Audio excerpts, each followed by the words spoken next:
You may be seated.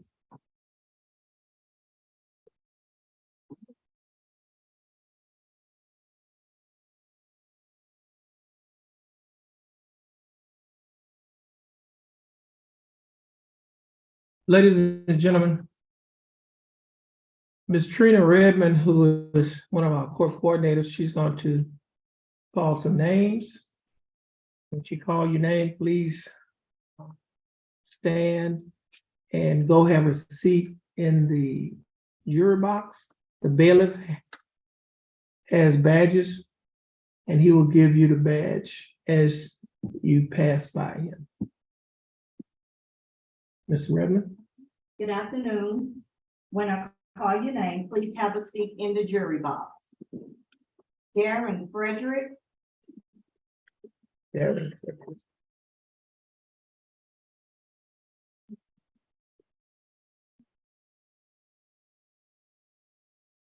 Troy Scrolls,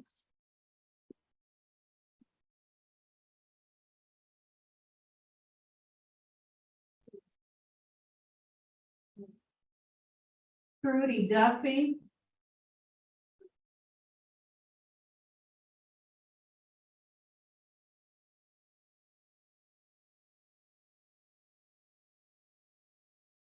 Zachary McGuire,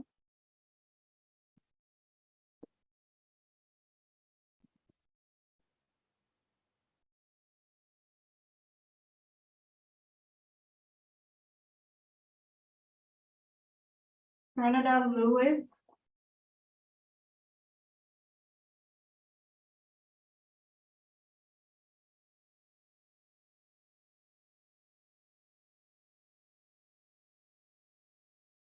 Elizabeth Barbosa,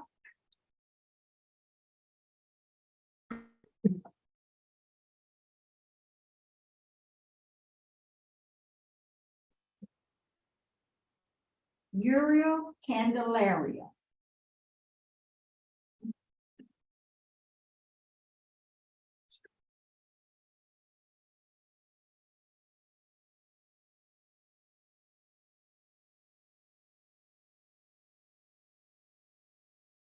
Everyone, please pull on your badge.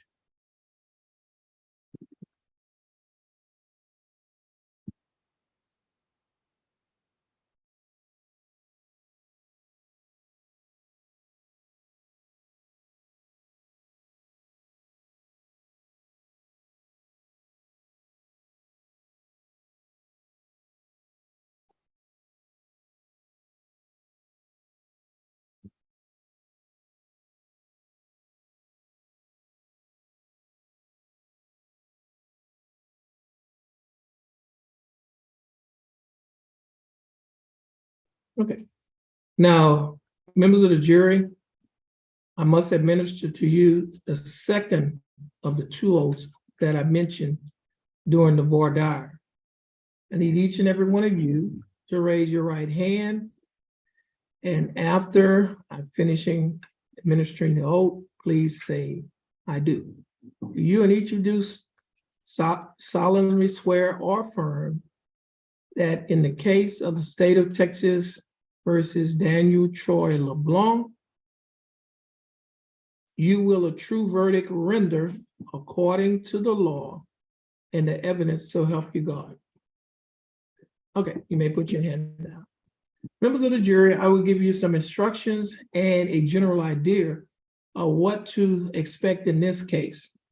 Every case is composed of facts and the law as it applies to the particular case. The facts comes from the witnesses on the witness stand. The law comes from the statutes, codes, rules, and other court decisions interpreting them and how they may apply to this case.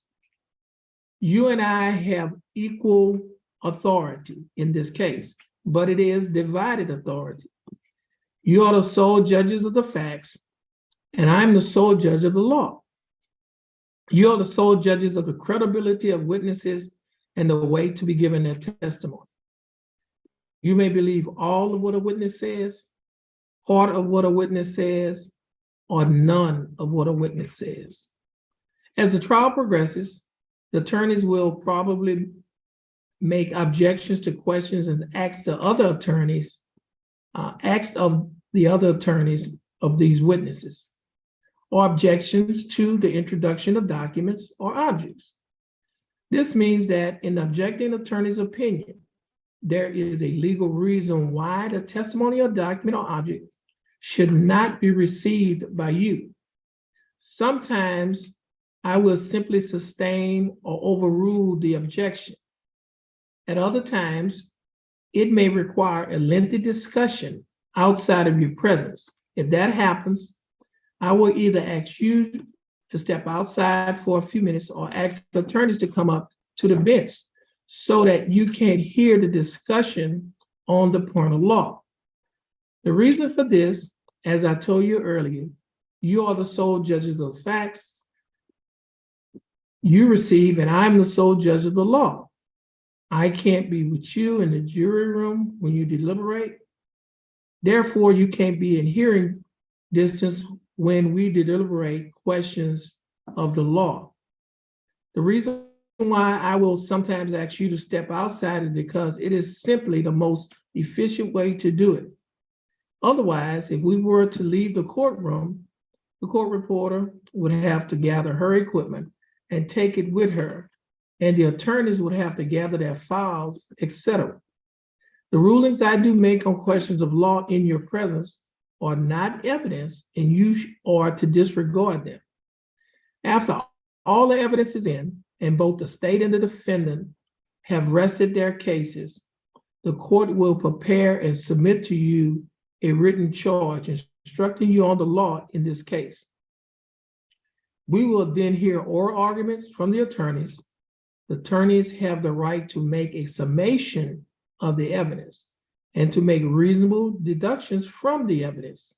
Since the state has the burden of proof, it has the right to open and close the summation or argument. Until you retire to deliberate, do not discuss this case amongst yourselves, and under no circumstances should you permit anyone to discuss the case with you. Do not attempt to learn from any other source outside of the courtroom anything about the facts of this case, nor attempt any independent investigation on your own. Don't visit the scene involved in the facts of the case. Don't read any reports in the newspapers or watch TV reports about the case. Do not make up your mind about this case until all the evidence is in and you have been instructed on the law. Don't take notes during the progress of a trial. Don't visit other courts during a break if a trial or other proceeding is in progress. The badges that you have been given, make sure you wear them at all times, identifying yourself as a juror. Now, ladies and gentlemen of the panel, those of you who were not selected to sit on this trial, to serve as a juror in this trial, I would like to thank you for your time and attention, for being here this afternoon. Now, I know when you came to the courtroom or to the courthouse, came on the second floor, you looked over the top of the door and you said, "This is Judge Holmes' court, I'm in the right place." Well, this is not Judge Holmes' court. This is your court, because I'm only an humble servant serving the people of Jefferson County. So anytime that you are in the area of County Court at Law Number 2, please come and have a seat in your courtroom to see what goes on. Now, you can sit in the area where you're sitting. We call that the peanut gallery. It doesn't mean that you could come and eat peanuts in here, because this is not the Texas Roadhouse. Now, again, anytime you're in this area, please have a seat in your courtroom to see what goes on in Jefferson County. Our bailiff, he has some letters that he's going to give to each and every one of you for being here today. The district clerk's office is now closed, but if you need to get in contact with them, about your service, you can do so on tomorrow. Now, our trial is going to commence again tomorrow. We have our cases on YouTube, so if you're interested in what's going on, please tune into our YouTube channel to keep up with the case. This trial is going to start again tomorrow at 1:30. So at this time, before you leave, I usually like to give everyone a handshake, but I will give you what I call an air handshake because of our COVID situation. So again, ladies and gentlemen of the jury, you're excused, and may God bless and keep each and every one of you, and y'all have a blessed day, and you can follow the bed.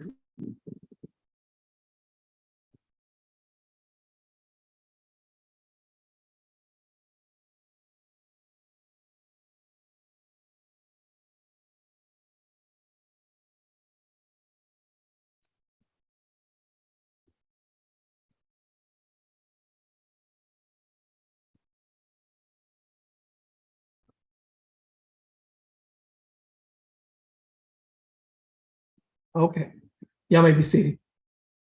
Now, ladies and gentlemen of the jury, as I mentioned earlier, we're going to start back up tomorrow. And on tomorrow, the state will present its case. So at this time, you're excused for the evening. Will everyone please stand? Okay. And you can follow the banner. And when you come back tomorrow, make sure you just have a seat in the hallway until the bailiff come and get you.